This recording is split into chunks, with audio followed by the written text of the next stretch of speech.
প্রতিদিনের খবরের কাগজ খুললে বা সোশ্যাল মিডিয়ায় গেলে আমরা শিশু নিখোঁজের ঘটনা অহরহ দেখতে পাই। এটা সবার জন্য খুব আশঙ্কার একটা বিষয়। ঠিক এই মুহূর্তে বাংলাদেশের দরকার অ্যাম্বার অ্যালার্ট সার্ভিস।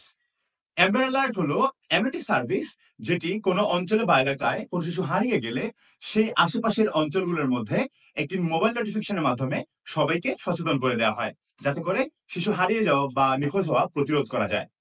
আমরা বাংলাদেশে অ্যাম্বার অ্যালার্ট সার্ভিস চালু করার জন্য কাজ করছি। এই মুহূর্তে আমরা 1,00,000 পিটিশন সংগ্রহ করার চেষ্টা করছি। ইতিমধ্যে কয়েক হাজার পিটিশন আমরা সংগ্রহ করেছি এবং আমি নিজেও সেই পিটিশনে সাইন করেছি। আমি সবাইকে অনুরোধ করছি যাতে করে আপনারা এই পিটিশনে সাইন করে আপনার বন্ধুদেরকে এই পিটিশনে সাইন করতে উৎসাহিত করার মাধ্যমে বাংলাদেশে অ্যাম্বার অ্যালার্ট সার্ভিস চালু করার জন্য সহায়তা করুন।